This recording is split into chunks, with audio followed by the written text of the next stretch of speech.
నమస్తే welcome to four sides TV prime time news. నేను విజయ్. ముందుగా హెడ్లైన్స్ చూద్దాం. రుణమాఫీపై ఎన్నోసార్లు మాట మార్చారు. ప్రజలకు కాంగ్రెస్ చేసిందేమీ లేదన్న కేటీఆర్.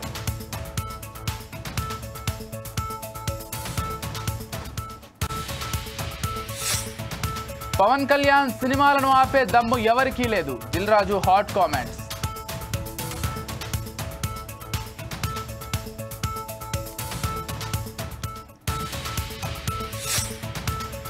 తెలంగాణలో 3 రోజుల్లో భారీ వర్షాలు. ప్రజలకు వాతావరణ శాఖ హెచ్చరిక.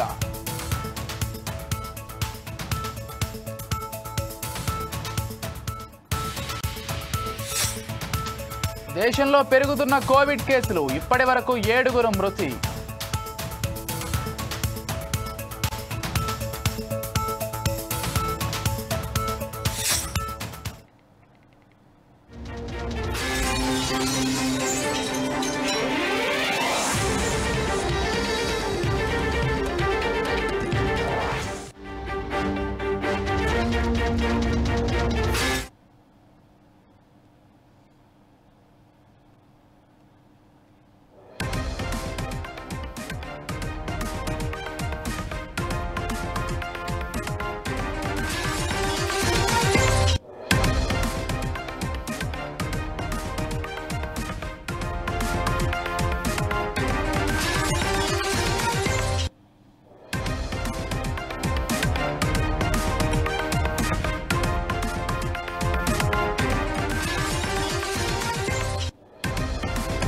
రైట్, బ్రేకింగ్ న్యూస్ చూస్తున్నాం. భారతదేశంలో మరోసారి కరోనా విజృంభిస్తోంది. రోజు రోజుకు కేసులు పెరుగుతున్నాయి. దీంతో ప్రజల్లో ఆందోళన మొదలైంది. కరోనాతో ఇప్పటి వరకు 7 మృతి చెందినట్లు ఆరోగ్య నిపుణులు చెబుతున్నారు. దేశవ్యాప్తంగా కరోనా యాక్టివ్ కేసులు ఇప్పటికే 1000 దాటాయని నిపుణులు తెలిపారు. తాజాగా కొత్త వేరియంట్పై ఐసీఎంఆర్ కీలక ప్రకటన చేసింది. వేరియంట్కు ప్రజలు భయపడొద్దని, నిర్లక్ష్యం కూడా వద్దని సూచించింది. కనీస జాగ్రత్తలు తప్పనిసరిగా పాటించాలని హెచ్చరించింది.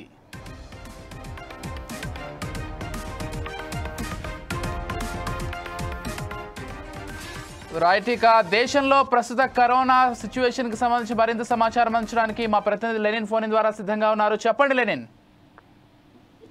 ఓకే రైట్ విజయ్, కరోనా మళ్ళీ విజృంభిస్తుంది. 1000 కేసులు అయితే ఇప్పటి వరకు నమోదయ్యాయి. దేశవ్యాప్తంగా ప్రస్తుతము 1009 యాక్టివ్ కేసులు ఉన్నాయి. భారతదేశంలో కరోనా అయితే మళ్ళీ విజృంభిస్తుంది. చాప కింద నీరులా అయితే పాకుతుంది. కోవిడ్ పూర్తిగా అంతరించిపోతుందన్న భావనలో ఉన్న ప్రజలకు మళ్ళీ షాక్ ఇచ్చేలాగా కొత్త వేరియంట్ రూపంలో ప్రజలకు దడ పుట్టిస్తుంది. కొద్ది రోజులుగా సంబద్ధంగా ఉన్న కేసులు మళ్ళీ అంటే ఎక్కువగా పెరుగుతున్నాయి. మొదటి వేవ్, సెకండ్ వేవ్ కారణంగా ఎంతో మంది ప్రాణాలు కోల్పోయారు. ఎన్నో కుటుంబాలు కోవిడ్ విషాదాన్ని నింపి వెళ్ళింది. ఇప్పుడిప్పుడే మనుషులు తిరిగి నార్మల్ స్థితికి వస్తున్న తరుణంలో మరోసారి కరోనా వార్త ప్రజలను అయితే భయాందోళనకు గురి చేస్తుంది. దేశవ్యాప్తంగా కేసులు పెరిగాయని ఆరోగ్య మరియు కుటుంబ సంక్షేమ మంత్రిత్వ శాఖ అయితే తెలిపింది. సోమవారం నాటికి దేశవ్యాప్తంగా 1009 యాక్టివ్ కేసులు నమోదయ్యాయని ఆరోగ్య మరియు కుటుంబ సంక్షేమ మంత్రిత్వ శాఖ తెలిపింది.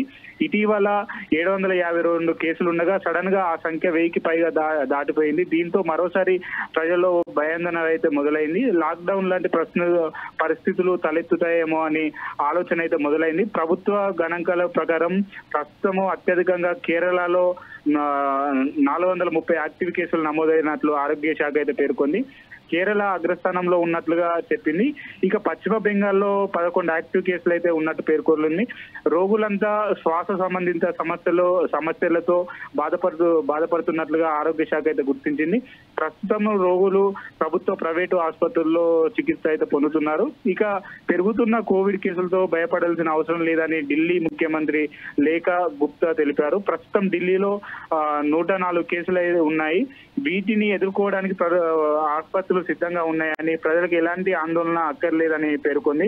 ప్రస్తుతం దేశంలో అనేక రాష్ట్రాల్లో మహారాష్ట్రలో 209 కేసులు, ఢిల్లీలో 104 కేసులు, గుజరాత్ లో 83 కేసులు, కర్ణాటకలో 44 కేసులు అయితే నమోదయ్యాయి. అయితే కరోనా మరోసారి తన పంజాయిత విసురుతుంది. ప్రజలు జాగ్రత్తగా ఉండాలి, మాస్కులు తప్పనిసరిగా తీసుకోవాలి అని చెప్పేసి తగిన ఏదైతే గతంలో శానిటైజర్ అయినా లేకుంటే మాస్కులైనా ఏదైతే ప్రజలు తీసుకున్నటువంటి జాగ్రత్తలు మళ్ళీ తీసుకోవాలని చెప్పేసి కూడా ఆరోగ్య శాఖ అయితే తెలుపుతుంది. Vijay. Right, thank you Lenin.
Formula ఈ కేసులో బీఆర్ఎస్ వర్కింగ్ ప్రెసిడెంట్ మాజీ మంత్రి కేటీఆర్ కు ఏసీబీ నోటీసులు పంపింది. ఈ నెల 28న విచారణకు హాజరు కావాలని నోటీసుల్లో పేర్కొంది. యూకే, అమెరికా పర్యటన తర్వాత హాజరవుతానని కేటీఆర్ ట్వీట్ చేశారు. రాజకీయ వేధింపుల్లో భాగంగా కేసు వేశారని, విచారణకు సహకరిస్తామని స్పష్టం చేశారు.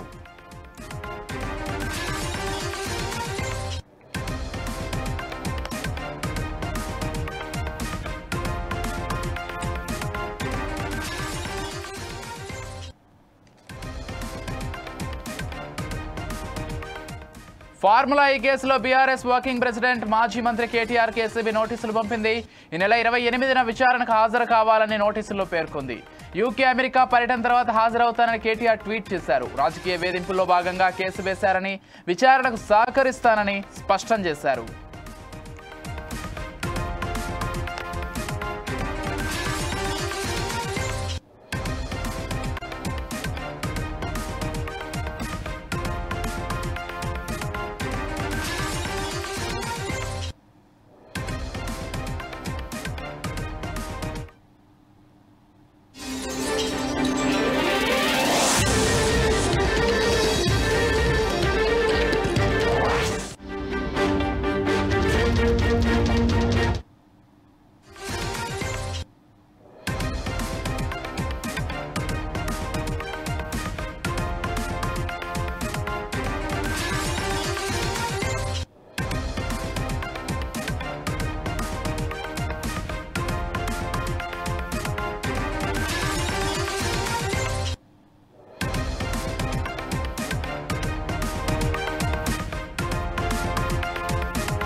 ఉత్తర తెలంగాణపై ద్రోణి కొనసాగుతున్న నేపథ్యంలో తెలంగాణలో 3 రోజుల్లో భారీ వర్షాలు కురిసే అవకాశం ఉన్నట్లు వాతావరణ శాఖ తెలిపింది.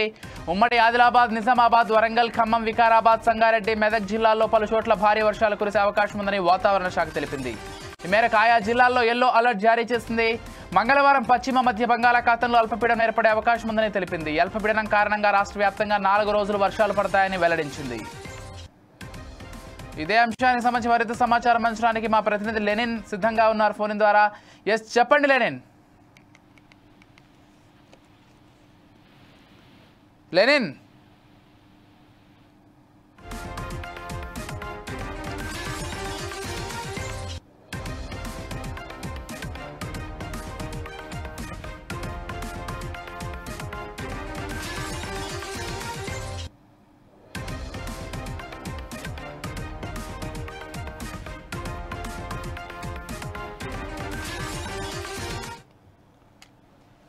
రైట్. ప్రజలకు వాతావరణ శాఖ హెచ్చరికలు జారీ చేసింది. దాదాపు అనేక జిల్లాల్లో వర్షాలు పడతాయని పేర్కొంది. ఇదే అంశానికి సంబంధించి మరింత సమాచారం అందించడానికి మా ప్రతినిధి లెనిన్ ఫోన్ ద్వారా సిద్ధంగా ఉన్నారు. చెప్పండి లెనిన్. Okay right Vijay. ఏదైతే నైరుతి ఋతుపవనాలు సమయానికంటే ముందుగా రావడం వల్ల పలు రాష్ట్రాల్లో భారీ వర్షాలు కురుస్తాయి. శనివారం ఢిల్లీలో అయితే బీభత్సం సృష్టించగా ఆదివారం రాత్రి మహారాష్ట్రలో భారీ వర్షం నమోదైంది. మరోవైపు కేరళ, కర్ణాటకలో స్కూల్స్, కాలేజీలు సెలవు ప్రకటించారు. ఇది ఇలా ఉండగా మే 31 వరకు పలు రాష్ట్రాల్లో భారీ నుంచి అతి భారీ వర్షాలు కురిసే అవకాశం ఉన్నట్లు భారత వాతావరణ శాఖ అంచనా వేసింది. నైరుతి ఋతుపవనాలు సమయం కంటే ముందుగా కేరళ తర్వాత మహారాష్ట్రకు చేరుకున్నాయి. 35 సంవత్సరాల తర్వాత ఋతుపవనాలు ముందుగా రావడం ఇదే మొదటిసారి. దీంతో ముంబై, పూణేలో భారీ వర్షాలు కురుస్తున్నాయి. ఆదివారం అర్ధరాత్రి కురిసిన భారీ వర్షాల కారణంగా మహారాష్ట్రలోని అనేక ప్రాంతాలు జలమయమయ్యాయి. రోడ్లు నదులను తలపిస్తున్నాయి. ట్రాఫిక్ పూర్తిగా నిలిచిపోయింది. అప్రమత్తమైన అధికార యంత్రాంగం వెంటనే సహాయక చర్యలు చేపట్టారు. అయితే ఇది ఇలా ఉండగా తెలంగాణలో కూడా భారీ వర్షాలు కురిసే అవకాశం ఉన్నట్లుగా వాతావరణ శాఖ అయితే తెలిపింది. తెలంగాణలో ఉమ్మడి ఆదిలాబాద్, నిజామాబాద్, వరంగల్, ఖమ్మం జిల్లాల్లో పలు చోట్ల భారీ వర్షాలు కురుస్తాయని చెప్పేసి కూడా పేర్కొంది. వికారాబాద్, సంగారెడ్డి, మెదక్, కామారెడ్డి, మహబూబ్ నగర్, నాగర్ కర్నూలు, వనపర్తి, నారాయణపేట, జోగులాంబ, గద్వాల జిల్లాలో భారీ వర్షాలు కురిసే అవకాశం ఉందని కూడా వాతావరణ శాఖ అయితే తెలిపింది. ఈ మేరకు ఆయా జిల్లాలో ఎల్లో అలర్ట్ కూడా జారీ చేసింది. మంగళవారం పశ్చిమ మధ్య బంగాళాఖాతంలో అల్పపీడనం ఏర్పడే అవకాశం ఉందని తెలిపింది. ఈ అల్పపీడనం కారణంగా రాష్ట్ర వ్యాప్తంగా 4 రోజుల పాటు వర్షాలు పడతాయని వెల్లడించింది. అయితే ఈశాన్య రాష్ట్రాల్లో భారీ వర్షాలు అయితే పడనున్నాయి. రానున్న 7 రోజుల్లో ఈశాన్య రాష్ట్రాల్లో గంటకు 30 నుండి 40 కిలోమీటర్లు గాలులు, ఉరుములు, మెరుపులతో కూడిన వర్షాలు కురుస్తాయని చెప్పేసి కూడా వాతావరణ శాఖ అయితే అంచనా వేసింది. మే 28, 29 తేదీల్లో నాగాలాండ్, మణిపూర్, మిజోరం, త్రిపురలో, మే 30, 31 తేదీల్లో అస్సాం, మేఘాలయంలో అతి భారీ వర్షాలు కురిసే అవకాశం ఉన్నట్లుగా వాతావరణ శాఖ అయితే అంచనా వేసింది. Vijay, thank you Lenin.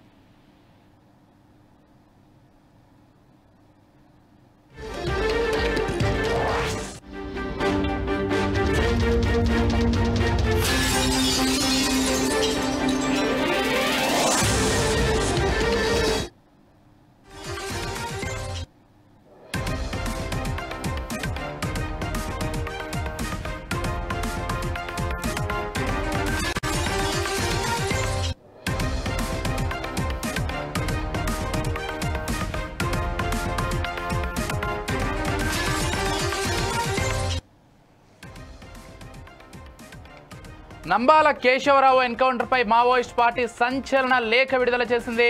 లొంగిపోయిన ద్రోహులు ఇచ్చిన సమాచారంతోనే ఈ ఎన్కౌంటర్ జరిగిందని లేఖలో వాపోయారు. ఎన్కౌంటర్ మృతి చెందింది 27 కాదు 28 మంది మావోయిస్టులని తెలిపారు. ఎన్కౌంటర్లో చనిపోయిన నంబాల కేశవరావు మిగిలిన మావోయిస్టు పార్టీ సభ్యులకు, నాయకులకు దండకారణ్య స్పెషల్ జోనల్ కమిటీ తరఫున నివాళులు అర్పిస్తున్నట్లు పేర్కొన్నారు. ఈ హత్యాకాండను తాము నిరసిస్తున్నామని, దీనికి కేంద్ర రాష్ట్ర ప్రభుత్వాలు బాధ్యత వహించాలని తెలిపారు. ఆపరేషన్ కగార్ పేరుతో చేస్తున్న ఈ మారణ హోమాన్ని ఆపేయాలని, చర్చలకు ఆహ్వానించాలని లేఖ వెల్లడించారు.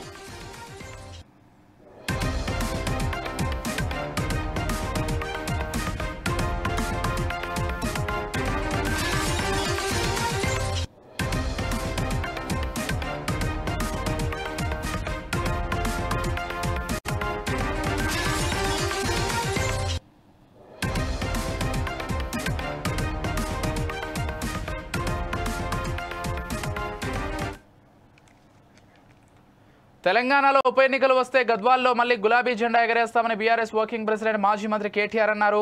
200 జెట్ స్పీడ్తో తాము గెలవడం ఖాయమని ఆశాభావం వ్యక్తం చేశారు.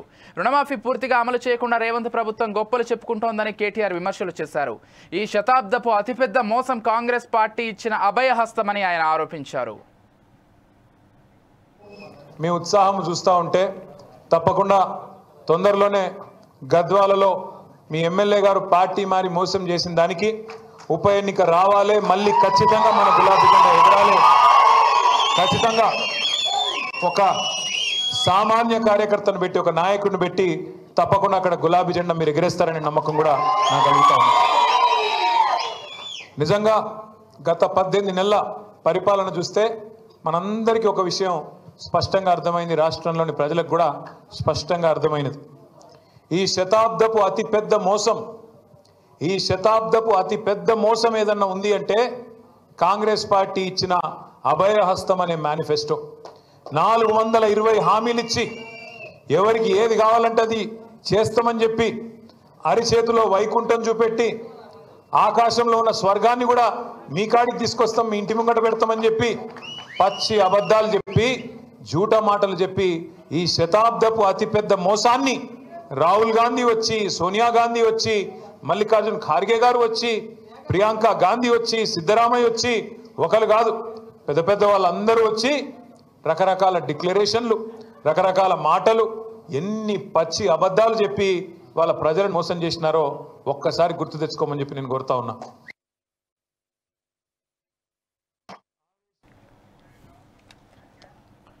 రాజమహేంద్రవరం రూరల్ హుకుంపేట్ క్యాంపు కార్యాలయంలో ఏపీ మంత్రి కందుల దుర్గేష్ సమీక్షా సమావేశం నిర్వహించారు. సందర్భంగా జూన్ మొదటి వారంలో డిప్యూటీ సీఎం పవన్ కళ్యాణ్ చేతుల మీదుగా అఖండ గోదావరి ప్రాజెక్టు శంకుస్థాపన జరుగుతుందని మంత్రి కందుల దుర్గేష్ తెలిపారు. మొదటి దశలో టెండర్లు పూర్తయ్యాయని, ప్రాజెక్టుకు 97 కోట్ల రూపాయలు ఖర్చు అవుతోందని అంచనా వేశామని చెప్పారు. 2027 నాటికి ప్రాజెక్టు పూర్తవుతుందని వెల్లడించారు. అఖండ గోదావరి, గండికోట ప్రాజెక్టులు సకాలంలో పూర్తి చేసేందుకు కృషి చేస్తామన్నారు. రాష్ట్రంలో 21 పుణ్యక్షేత్రాల వద్ద పర్యాటకంగా అభివృద్ధి చేస్తామని చెప్పారు.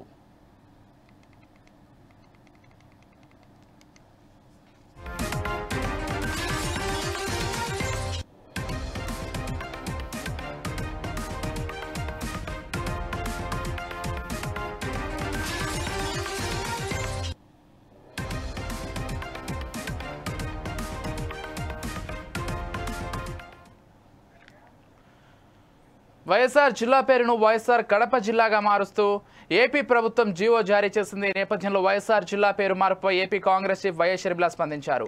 టీడీపీ నిర్వహించనున్న మహానాడులో మాజీ సీఎం వైఎస్ఆర్ పేరు పలకాల్సి వస్తుందని ఒక్కరోజు ముందు జిల్లా పేరును మార్చేశారని షర్మిల అన్నారు. వ్యక్తిగతంగా ఇది బాధించే అంశమే అయినప్పటికీ కడప జిల్లా చరిత్రను, సాంప్రదాయాలను గౌరవిస్తూ కూటమి ప్రభుత్వం వైఎస్ఆర్ కడప జిల్లాగా పేరు మార్చడాన్ని కాంగ్రెస్ పార్టీ స్వాగతిస్తోందన్నారు.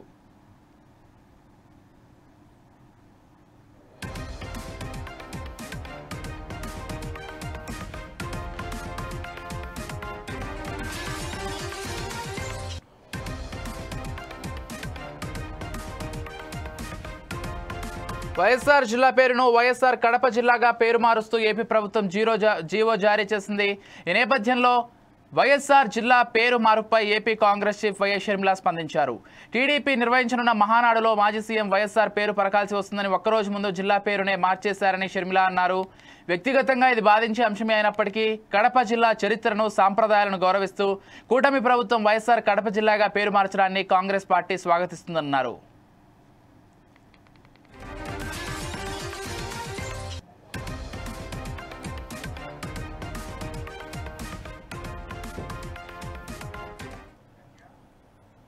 గత కొన్ని రోజులుగా సినీ పరిశ్రమలో నెలకొన్న వివాదంపై ప్రముఖ నిర్మాత దిల్ రాజు సమీక్ష సమావేశం నిర్వహించారు.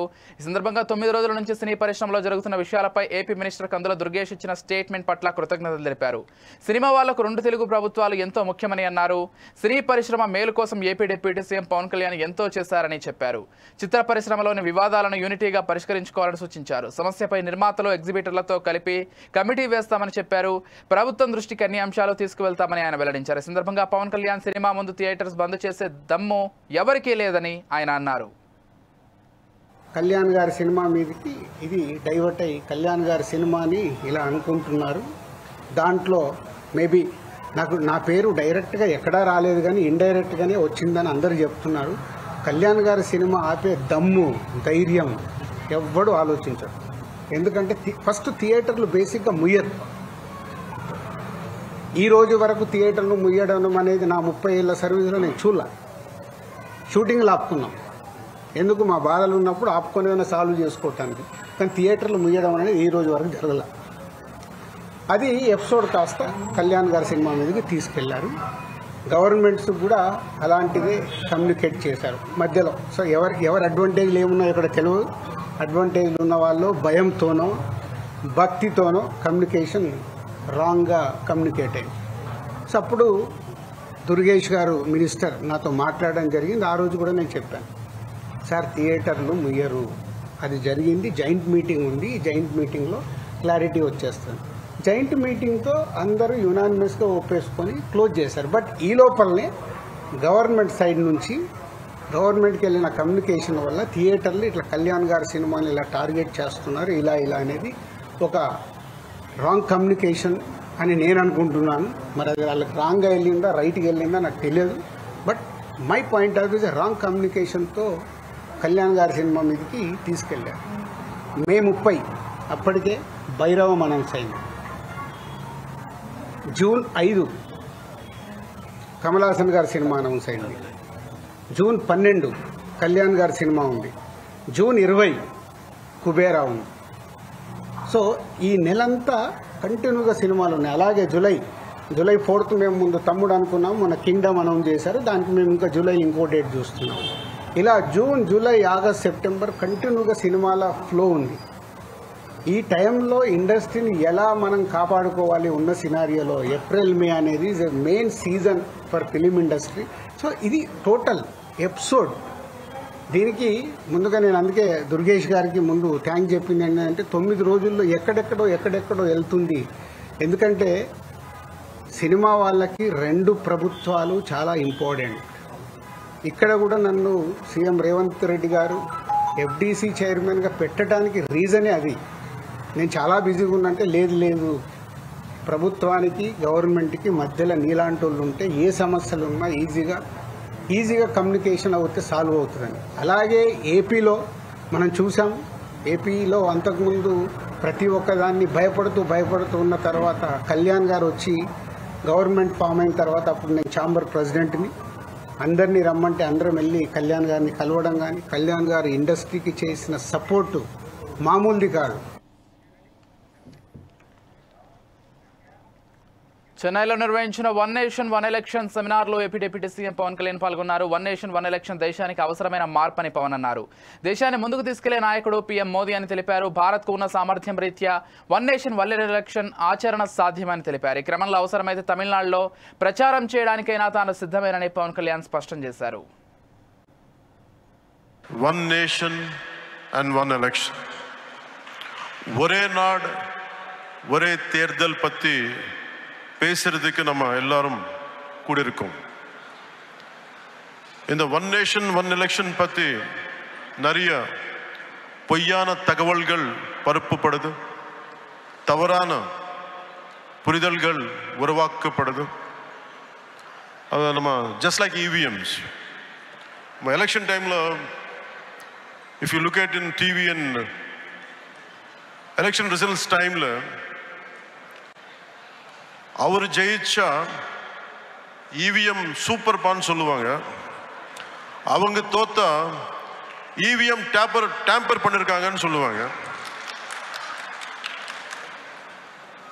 இன்னும் என்ன சொல்லுவாங்க, EVM மெஷின்ல சூடு வச்சுட்டாங்கன்னு சொல்லுவாங்க. அதே மாதிரி ஒரே நாடு ஒரே தேர்தல் விஷயத்துல கூட ரெட்ட வேஷம் போடுறாங்க. அவங்க அந்த காலத்தில் one nation one election support பண்ணாது சூப்பர். இப்போ திருப்பி அதே ஒன் நேஷன் ஒன் எலெக்ஷன் இப்போ கொண்டு வந்தா அது மோசம். One nation and one election. ఇవి ఇప్పుడు bulletin updates. Keep watching 4 Sides TV.